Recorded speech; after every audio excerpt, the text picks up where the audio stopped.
Bienvenidos amigos y amigas a Historia con el Móvil. Mi nombre es Juan Jesús Pleguezolo y desde los estudios centrales del cuarto de mi casa quiero mandarte un caluroso abrazo. Ojalá estés bien, ya sea estés en el gimnasio, caminando por el campo, conduciendo al trabajo. Espero de corazón en los próximos minutos ofrecerte una agradable compañía. Así que sin más dilación empecemos con el programa. ¿Cómo me gusta este tema? ¿Cómo me apasiona?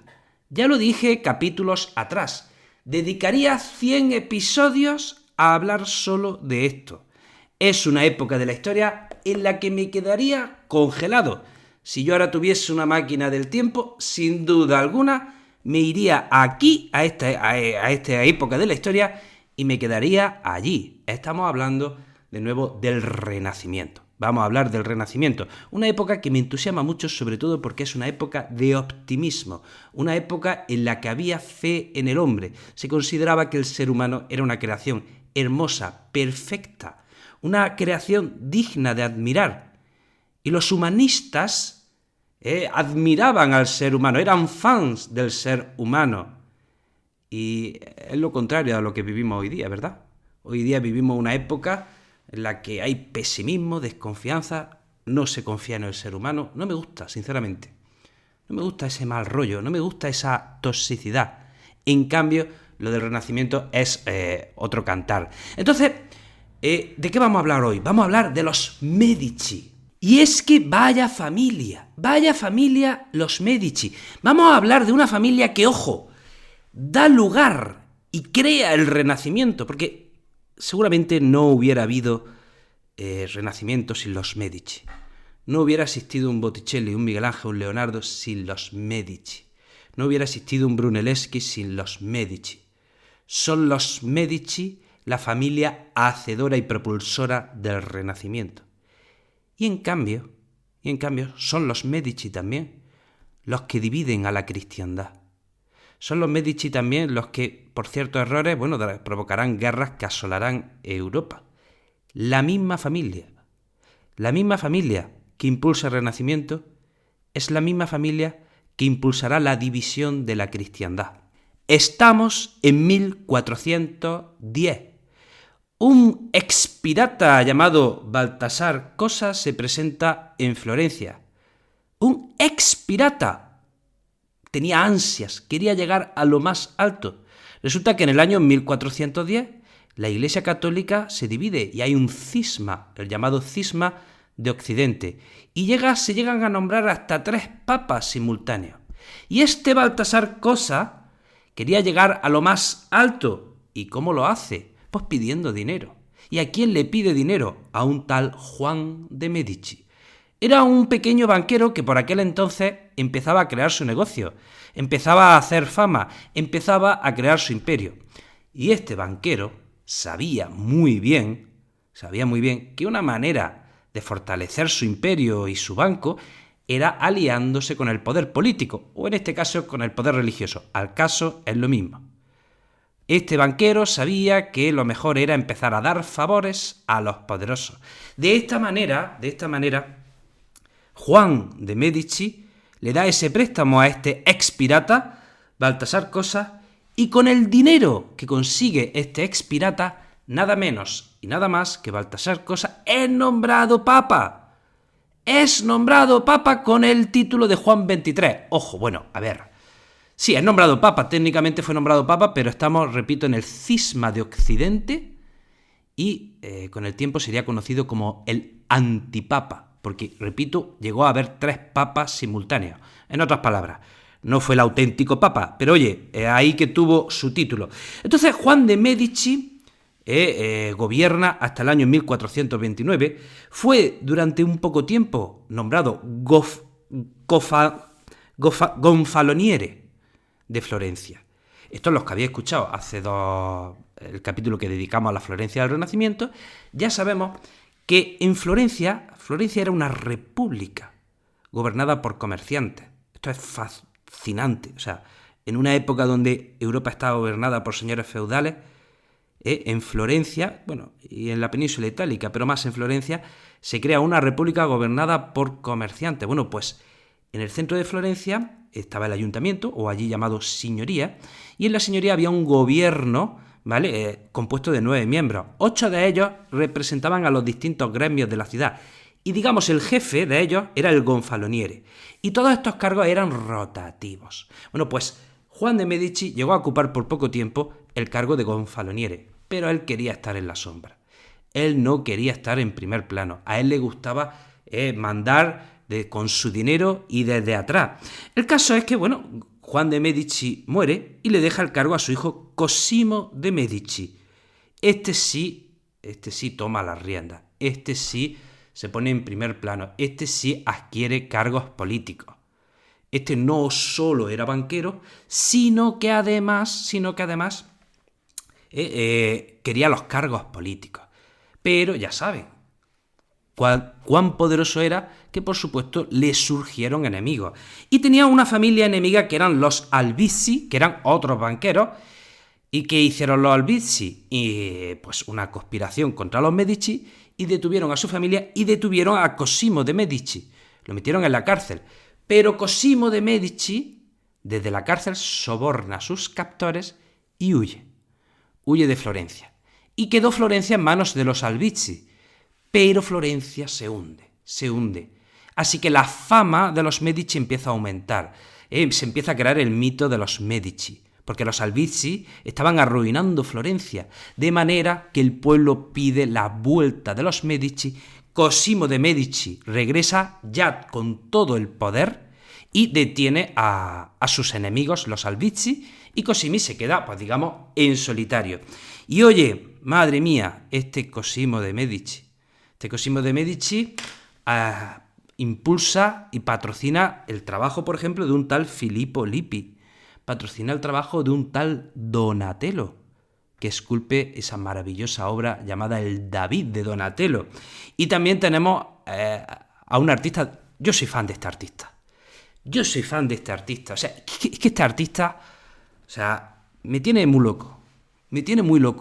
Y este artista es gracias a Cosimo de Medici.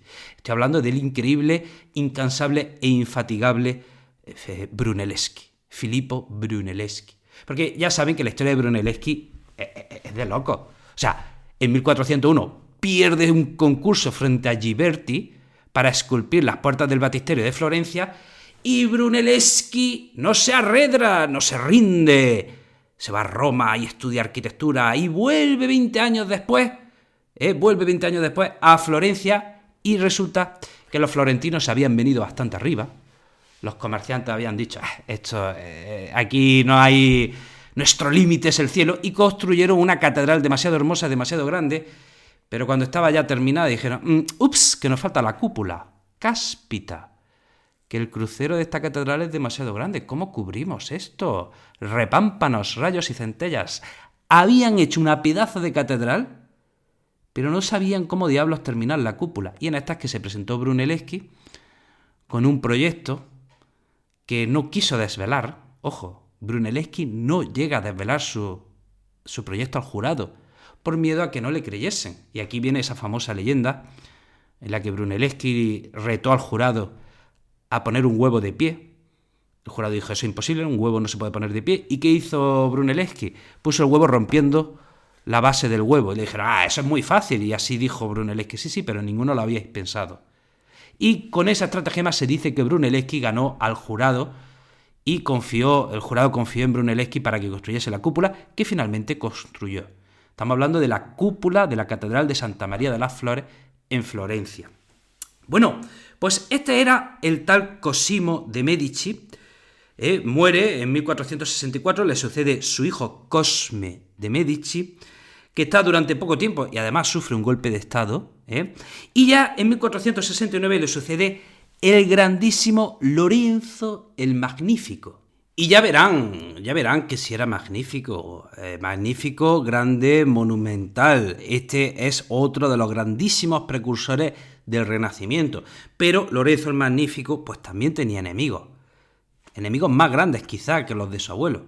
Tenía una familia enemiga que eran los Pazzi. Pero es que esta también tenía como familia enemiga el reino de Nápoles. Pero es que también tenía como familia enemiga al mismísimo Vaticano.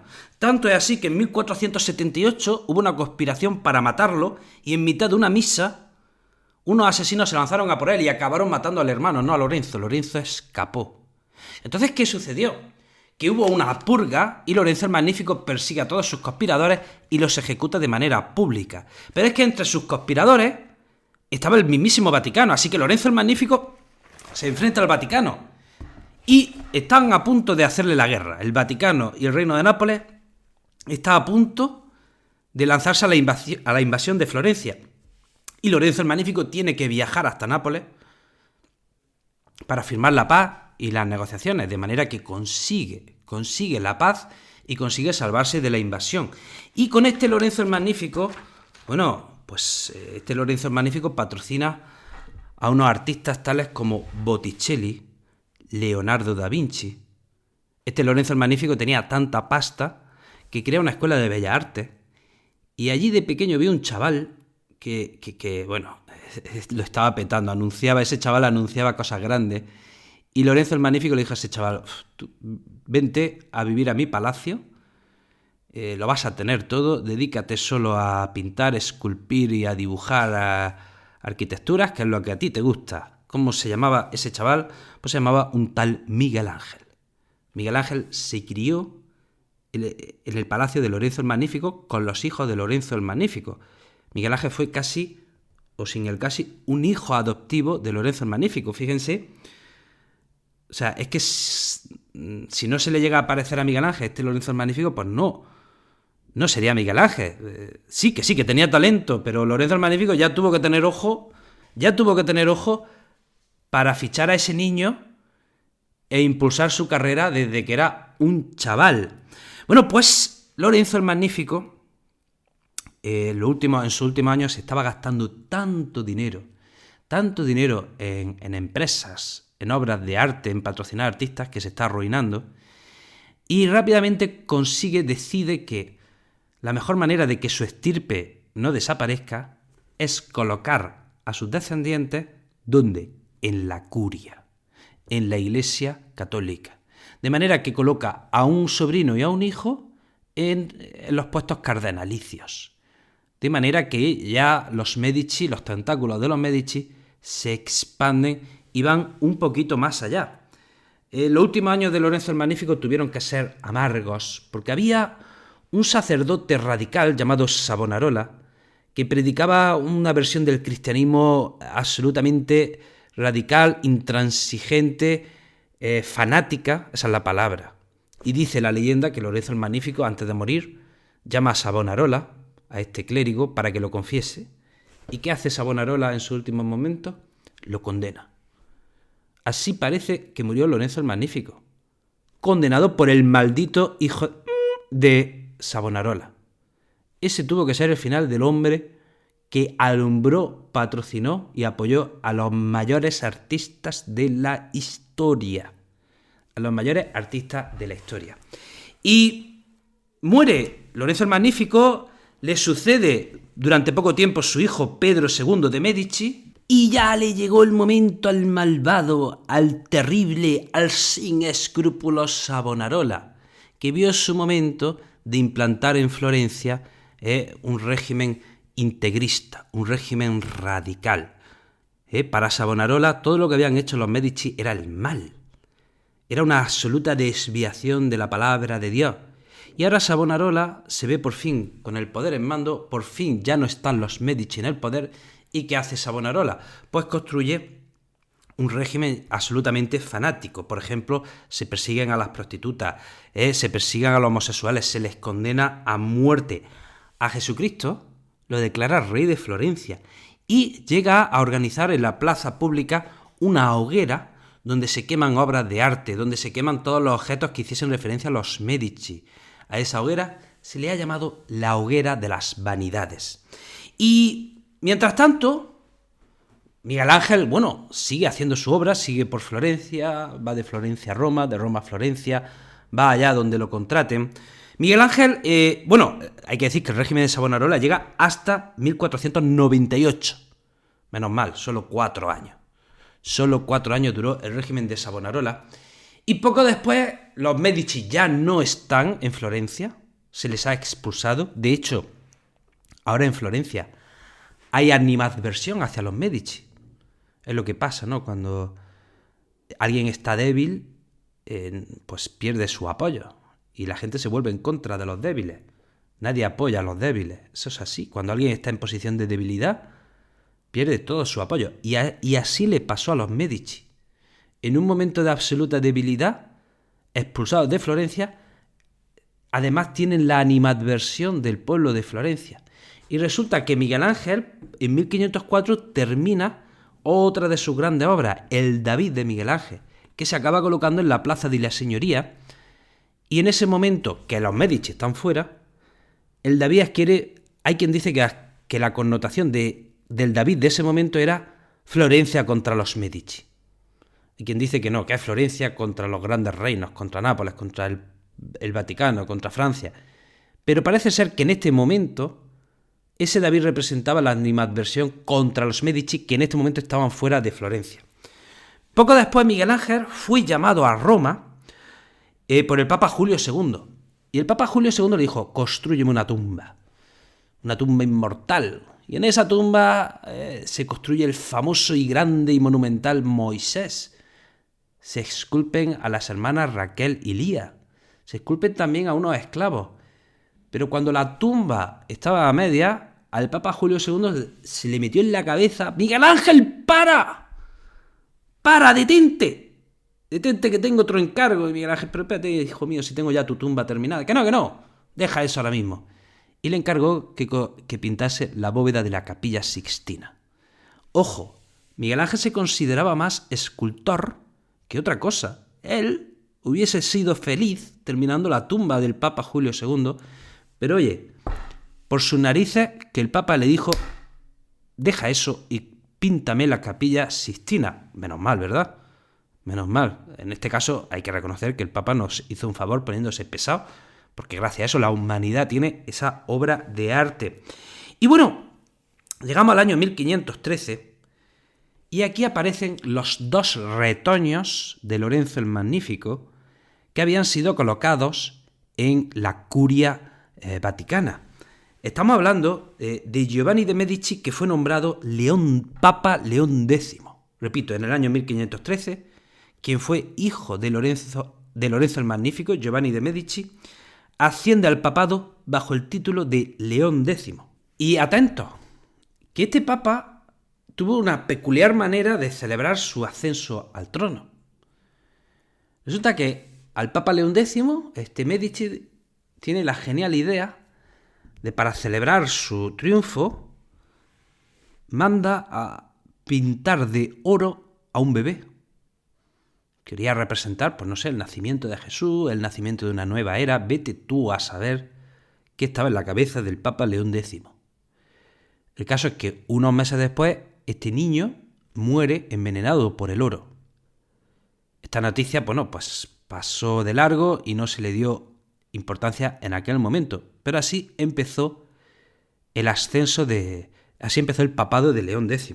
A este papa se le ocurrió de nuevo llamar a Miguel Ángel y le pidió que esculpiese la tumba de Lorenzo el Magnífico, o sea, de su padre y quien había sido el mecenas de Miguel Ángel, y Miguel Ángel accede y esculpe la tumba de Lorenzo el Magnífico. Y atento, que este Papa León X pues fue mal gestor, no llevó una vida muy evangélica, que se dice, no entendió muy bien cuál era la palabra de Cristo, ni de cómo vivir como un cristiano, y se estaba arruinando.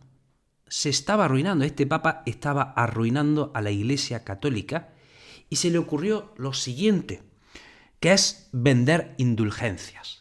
Toma ya. ¿Qué significan las indulgencias? Pues significa que si tú has cometido un pecado, pagas un dinero a la Iglesia y ésta te vende el perdón. Eso fue lo que hizo la Iglesia, eso fue lo que hizo el Papa León X. Vender indulgencias, vender perdones. Y había hasta tarifas. Según el pecado que hubieses cometido, pues pagaba una indulgencia menor o pagabas una indulgencia mayor. Y esto se hizo por toda Europa. Hubo sacerdotes que se dedicaban solo a la venta de indulgencias Y aquí va una pregunta. Querido oyente, querido espectador que me estás viendo ahora mismo en directo en Instagram, porque para que no lo sepa, abro paréntesis, para la gente que me está escuchando en el podcast, ahora mismo estoy grabando este podcast en riguroso directo para la audiencia de Instagram. Ahora mismo hay 9.000 personas conectadas. Bueno, no, algunas menos, pero son valerosas igualmente. Aquí va la pregunta, ¿qué provocó esa venta de indulgencias? ¿Qué provocó la venta de indulgencias del Papa León X?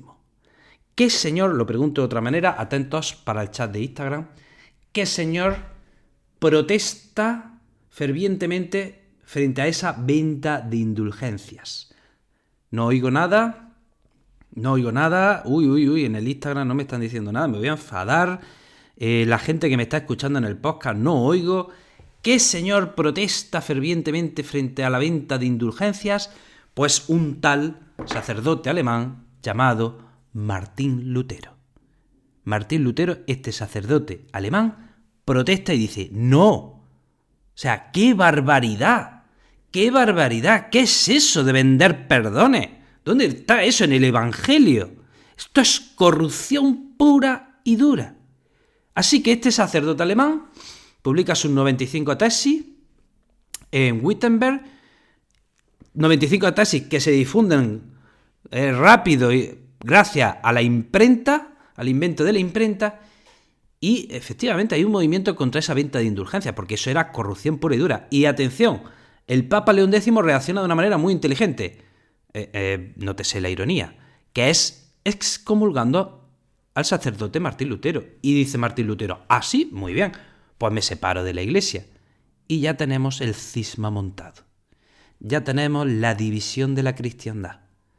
Ya se divide la cristiandad en Occidente. Ea, por listo, por inteligente, por inteligentísimo, el Papa León X provocó la división de la cristiandad y que la cristiandad en Occidente ya no haya vuelto a estar unida.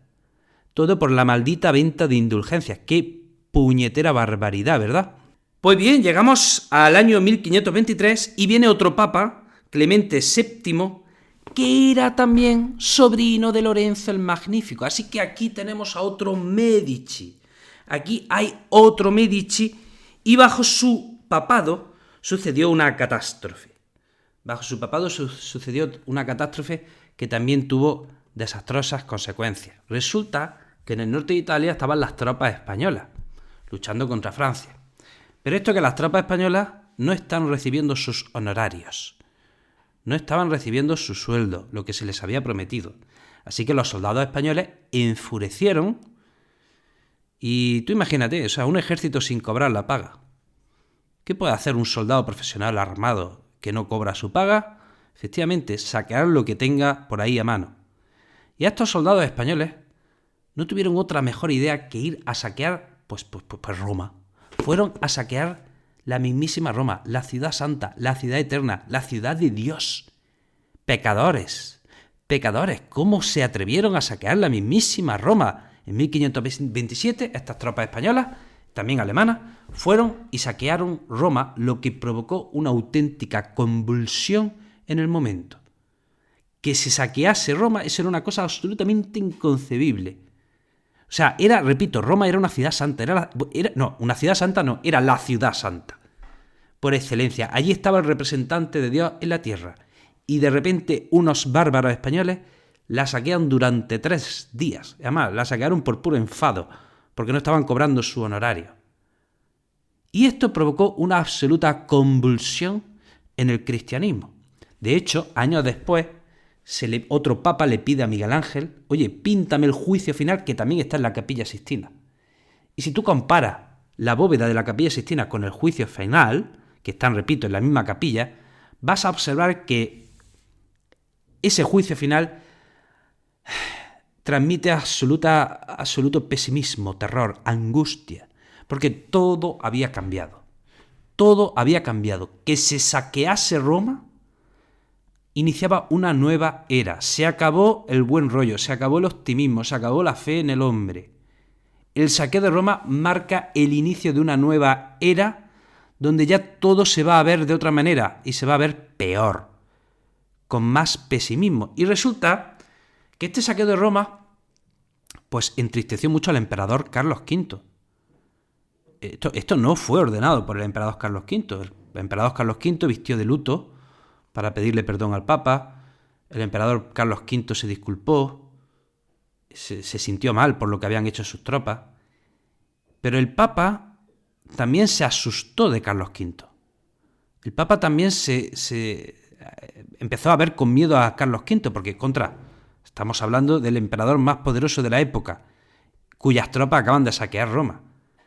Así que, cuando al Papa Clemente VII le llega un problema desde Inglaterra, y es que en Inglaterra había un rey, un tal Enrique VIII, que por un calentón se quería divorciar de Catalina de Aragón, tía de Carlos V. ¿Vale? Enrique VIII se quiere separar de Catalina de Aragón, hija de los reyes católicos, tía de Carlos V, por un calentón, porque le gusta una cortesana que se llamaba Ana Bolena. Y Enrique VIII le pide al Papa, oye, quiero el divorcio. Y atentos, que el Papa, por no disgustar a Carlos V, no le concede el divorcio a Enrique VIII. Y Enrique VIII dijo, ¿ah, sí? Pues me separo y creo mi propia iglesia. Así que la iglesia anglicana también se separó. Fíjense, bajo el papado de León X nos surge la Reforma Protestante de la mano de Martín Lutero, y con el papado de Clemente VII se nos separa la iglesia anglicana, y ambos papas eran Médicis. Bueno, hasta aquí el programa de hoy. Espero que te haya resultado interesante. Vaya familia, ¿eh? Vaya familia, vaya estirpe. No sé, yo estoy pensando si ha habido una familia en la historia que ha hecho tanto bien y tanto mal. O sea, me pregunto ahora si ha habido una familia en la historia, respóndanme en los comentarios, que unos hayan hecho tanto bien y otros la hayan liado tan parda. Ahora mismo no se me ocurre. Bueno, querido amigo, querida amiga, te mando un fuerte abrazo, espero que estés bien y te veo en el próximo programa.